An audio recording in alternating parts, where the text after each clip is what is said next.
What's up, guys? It's Monday.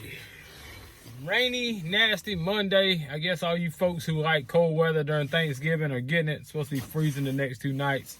So all you guys who took off the week to duck hunt, I guess y'all will be happy. Whatever that means. Anyway, good weekend for the Palmetto State. I was wrong on both accounts. That's the reason why I don't gamble on football and I don't prognosticate football wins and losses. South Carolina, 7.5 point favorite, underdog, 7.5 point underdog to Auburn. Auburn coming in with a backup quarterback and one of the best running backs in the country, Tank Bigsby. A lot of controversy in this game. Mike Bobo was retained by Shane Beamer, but he decided to go with Brian Harsin in Auburn, and turned out good for the Gamecocks. Jason Brown played fairly well. Zaquandre White is a diamond in the rough.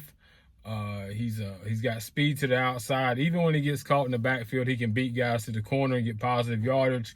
Kevin Harris ran well. Not a lot of carries from Marshawn Lloyd and Juju McDowell, but that's what happens when you got 4 guys in the backfield. A couple guys aren't going to get the carries, especially when White and Harris were doing well. Josh Vann keeps doing what he's doing, a couple big catches down the stretch, a big run on the end around. Thankful he's here because there's not a lot of guys getting separation in the secondary for South Carolina. One thing I don't like to see is the Wildcat. I think that just bogs down a drive. If you're moving well, that's not going to fool anybody. DeCarrion Joyner's not Michael Vick, so they need to scrap that from the playbook unless he's going to throw the football. He hasn't thrown the football yet.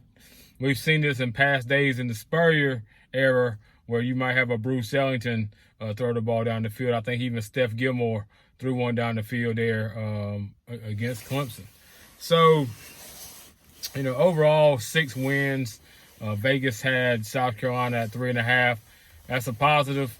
Bowl eligibility, I get it. It's going to be like the Gasparilla Bowl or the Birmingham Bowl.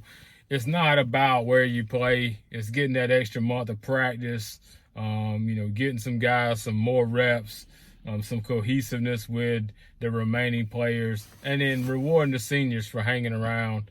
And they get to play one more time, get a little gift bag, get treated like kings, nice meal, and go out on a positive note. So South Carolina's 6-5. We'll play Clemson this weekend at home to try to get to 7. That Missouri game and that Kentucky game really loom large because you really could have been 8-3 at this point. But either way, 6 wins is a positive. You only won 6 games the last 2 seasons. So we'll take it. Over to Clemson. I was really surprised at how well the offense played. A guy told me Friday night at the poker game, he said, Clemson's going to win this game. He's a Carolina fan. Clemson's going to dominate this game simply because they're not going to let Wake Forest quarterback sit back there and tap dance and decide what he's going to do. And he was absolutely right. They put pressure on him the whole time, made him get rid of either hand the ball off or throw it quicker than he wanted. They did have some big plays, but Clemson offensively, Kobe Pace, Will Shipley, Bo Collins made big plays, and the offense came around against a not great defense. But still, nonetheless, DJ made some throws, hit the tight end. Like I said, Bo Collins, they ran some screens and misdirections. And the running game was really good. Defense is always good. James Skowski, man, that guy, that's a gamer. That dude comes to play every Saturday, leaves it all on the field. That's a tough dude. That's one of them guys that he may not make it in the league or he may not last long in the league, but he should be remembered at Clemson for leaving it all out there. I think the most games ever played by a Clemson player, James Skowski, dude's good.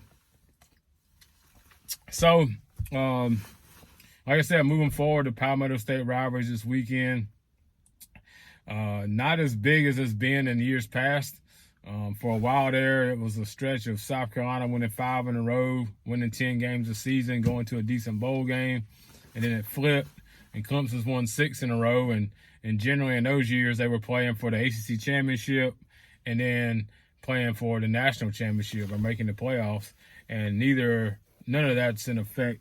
I guess Clemson could still win the ACC if a couple teams lose, but it's not as national stage, but it is a night game, which is great for all of us fans, and for you guys who are tailgating, you get all day to drink instead of having to tailgate with a biscuit. So we'll see how that goes. Clemson's a 14-point favorite. I didn't think it'd be quite that high, but it makes sense. Their defense is defense travels, and I'm interested to see if South Carolina, which team shows up. Is it the Florida team? Is it the Auburn game, or is it the Missouri game? Is it the Kentucky game? Hard to say. Hopefully with a week of practice, a little more confidence on the offense, South Carolina can move the football a little bit. They're going to have somebody more than Josh Vann get open, though, because Clemson's going to bring it. They'll probably play man on the outside, and Nick Muse, Leggett, or somebody's going to step up, catch a football, and get first downs. We'll talk about that later in the week. New poll's going to come out tonight. It's going to be pretty much like, or maybe tomorrow night. Either way, it's going to be Georgia number 1. I'd assume Ohio State after their impressive win at Michigan State. That's going to be number 2. Probably Alabama for now. And then Cincinnati. With Oregon getting pounded by Utah, they're out. 2 losses. They're gone. Cincinnati moves up there at 4, and Notre Dame moves up to 5.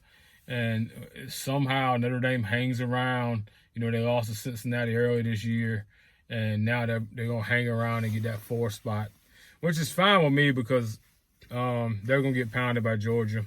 They'll get shut down. They run them nice tight end seam patterns, and I think Georgia can put enough pressure on that quarterback to eliminate that. Cincinnati is just going to get destroyed by Cincinnati's going to get destroyed by Ohio State, and that's what it is. Moving forward, Mel Tucker, we talked about this, I think, is up for a 10-year, $90 million contract. You just saw what happened Saturday. That's the peak. Ohio State's the peak, and you're 50 points less than those guys. I don't think that warrants a 10-year deal nor $90 million. I think the boosters need to hold on just a minute, give him a couple years and see what he can do. You get a flash in the pan and win early. You lost to Purdue, got manhandled by Purdue, and then you get crushed by Ohio State. I guess beating Michigan is going to be, the telltale sign of this season, but I don't think that's worth $90 million. And I think you'll regret that. We're seeing, Dan Mullen, 70% wins at Florida, loses some games here against teams he probably shouldn't, South Carolina, Missouri, Kentucky. He's fired. He's out. And, it goes that way in college football. Urban Meyer won 2 national championships and then, goes 8-5, fakes a stroke and gets the hell out of town. Jimbo Fisher wins at Florida State. He gets out of town. A 10-year deal, man. There ain't many coaches that's going to stay 10 years. Dabo's going to work on that 10 years. Saban's going to work on that 10 years. But there ain't many guys that's going to hang out and can win consistently for 10 years. So I'm not sure you want to give anybody, especially a Michigan State team that hadn't proven, I don't think they have proved that they can beat the top 4 or 5 consistently, and they definitely, aren't ready for Ohio State. Dan Mullen getting fired at Florida, kind of crazy, man. The guy was just a play or 2 away from beating Alabama in the SEC championship last year. It goes to show, I think, my theory on this is you can't compete with run-first quarterbacks. You can't make run-first quarterbacks in the national contenders. I know Lamar Jackson's probably the one, but they still lost 3-4 games a year. You got to have a guy who can stand in there when you need a 3rd and 7 and throw a slant to get that first down. All that theatrics and running around, that's great. But can you get a first down when it's 3rd and 7 and you need to throw the football? A lot of these guys can't. Florida can't do it. Arkansas can't really do it. Louisville, they beat the hell out of Duke the other night, but they can't beat, a better tier team. You need guys like Deshaun Watson, man, and Trevor Lawrence, guys who can run if need be. Tua Tagovailoa, Jalen Hurts, but guys who can stand in the pocket that extra second and throw it 50 yards down the field to an open receiver. That run first mentality, man, it's not gonna win you. It's not gonna win you a national championship, I don't think. So Florida got stuck with 2 run first quarterbacks, guys who didn't throw the ball very well. They get down in games, a couple scores, got to throw the football, they turn it over, and they're in a bad spot. Kyle Trask was a diamond in the rough and was really good for Florida, put them in a good position.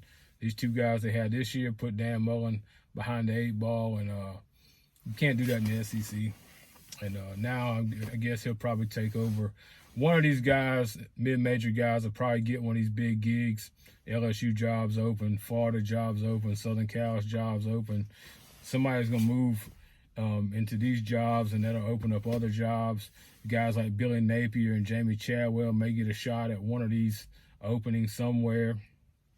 And then Dan Mullen will probably move in there, mid-major, probably run a good offense, win 10, 11 games. He'll get another shot. Or if Bill O'Brien at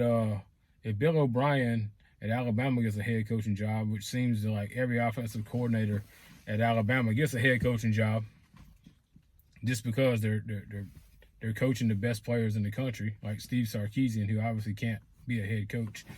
If he gets a head job, maybe Mullen can go be the OC for Alabama. Who knows? But be interesting. There's gonna be a carousel when the first move. If Lane Kiffin moves from Ole Miss, or Aranda from Baylor, if he goes to LSU, it's gonna be everybody moves around. It's gonna be wild to see all the openings.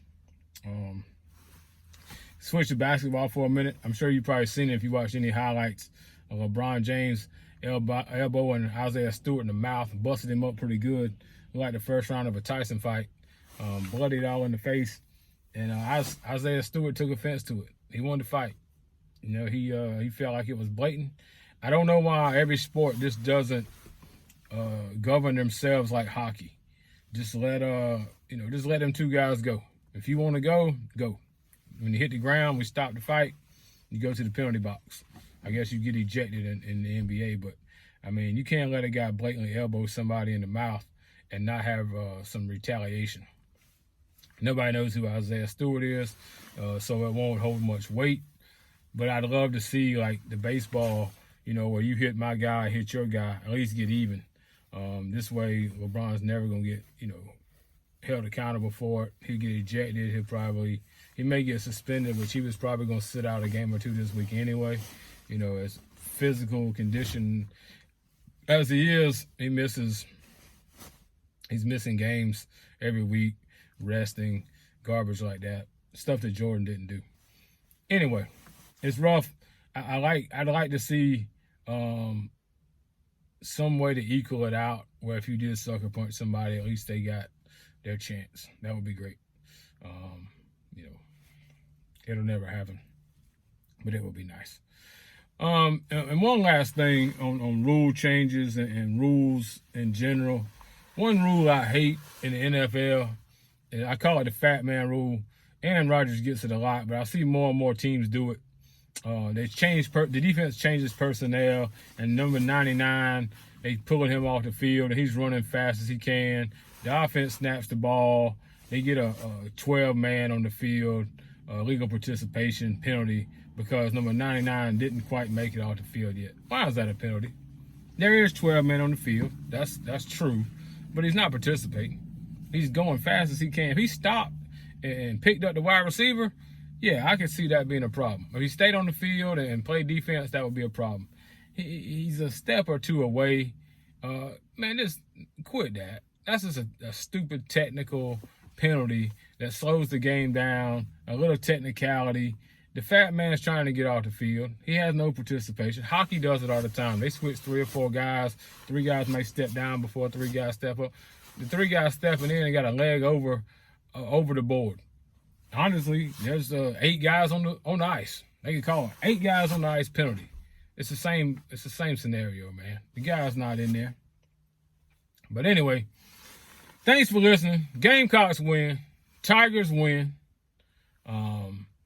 New top four will be out. I don't see it changing very much, except for the Alabama. Alabama's going to drop out when they lose to Georgia, and then we'll have Ohio State at 2, Cincinnati 3, Notre Dame 4. Notre Dame gets in again, gets embarrassed by Georgia, but that's what it is. A lot of coaching is going to change here. I'm interested to see who goes to Virginia Tech, who goes to Florida, who goes to LSU, who goes to Southern Cal, who goes to Washington State. There's a lot of moving parts and a lot of moving pieces that could happen here, change the landscape of college football. And we'll also see what happens with LeBron and the elbow and any suspensions or fines. But thanks for listening. Tomorrow I'll recap the NFL. Good weekend this weekend. A lot of upsets. A lot of people lost a lot of money on the NFL yesterday. I know that's a fact. And we'll talk about that. And then we'll talk about, whatever else is going on. Might even pull in the Yellowstone episode from last night as well. Thanks for watching. See y'all tomorrow.